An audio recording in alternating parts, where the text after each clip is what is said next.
شب برات تھی، چاہے وہ شب جمعہ تھی، تو اب اس کے نام پر لوگوں نے کیا کیا خرافہ، چونکہ ہم قرآن اور حدیث سے نہیں جڑے، کتابیں لکھی ہوئی ہیں، کس نے لکھی، اس کی سند کیا ہے، اس کی تمیز ہی کوئی نہیں ہے، تو وہ پھر بہت ہی زیادہ 4 رکعت پڑھو، پہلی رکعت میں یہ پڑھو، دوسری میں یہ پڑھو، تیسری میں یہ، چوتھی میں یہ سب بدعات ہیں، ان کا کوئی تعلق نہیں میرے نبی کے کسی بھی فرمان سے۔ میرے نبی نے صرف عبادت کا فرمایا ہے، عبادت، تو شب قدر میں بھی کوئی خاص عمل نہیں۔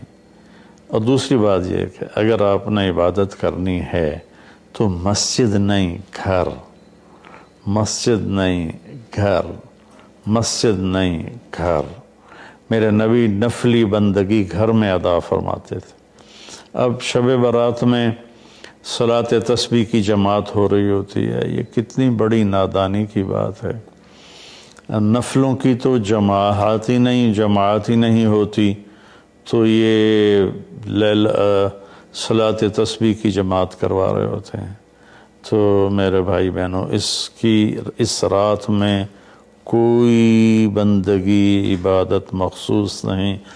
ہاں، آپ تہجد کے نوافل پڑھیں، ساری رات پڑھیں، آپ قرآن کی تلاوت کریں، ساری رات کریں، آپ اللہ کا ذکر فرمائیں، ساری رات فرمائیں، آپ دعا مانگیں، چاہے ساری رات مانگیں۔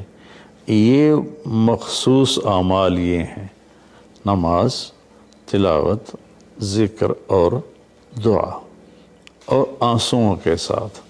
اپنی کھیتی کو پانی نہ لگے تو سوکھ جاتی ہے، ایسے ہی دل میں بھی ایک کھیتی آباد ہے ایمان کی، اسے آنسوؤں کے چند قطرے ہی سمندر کی طرح سیراب کر دیتے ہیں۔ تو آنسوؤں کے ساتھ نہ ہو تو کم از کم رونے والی کیفیت ہو۔ تو یہ تو اتنا سا شب برات ہے۔ روزے کے بارے میں جو ابن ماجہ کی روایت ہے، قوموا لیلہا وصوموا شہرہا، یہ روایت بہت شدید ضعیف ہے، اور علامہ البانی رحمۃ اللہ علیہ نے اس کو موضوع قرار دیا ہے۔ تو اس میں روزہ اس نیت سے رکھنا کہ میرے نبی کی سنت ہے، یہ غلط ہے، اس طرح یہ بدعت بن جائے گا۔ کوئی ویسے نفلی روزہ اس رات میں رکھنا چاہتا ہے مستحب سمجھ کے، نفل سمجھ کے، وہ میرے خیال میں اس میں کوئی قباحت نہیں ہے، لیکن سنت سمجھ کے اگر وہ رکھنا چاہتا ہے تو یہ بات صحیح نہیں ہے، چونکہ روزے والی روایت بالکل قابل اعتبار، قابل حجت نہیں ہے۔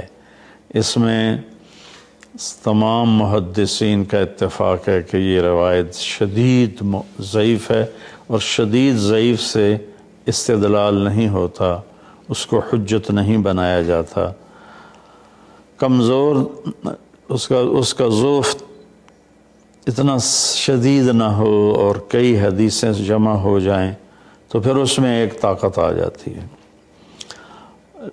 تو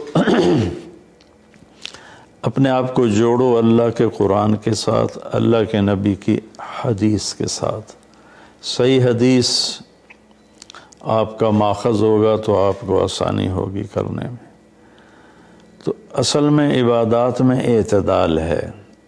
شاید ہی کوئی رات میرے نبی ساری رات جاگے ہوں، شاید، اور شاید ہی کبھی آپ نے مسلسل، اس میں تو میں پورے یقین سے کہہ سکتا ہوں کہ آپ نے زندگی میں ایک دفعہ بھی عشاء کے وضو سے فجر کی نماز نہیں ادا فرمائی۔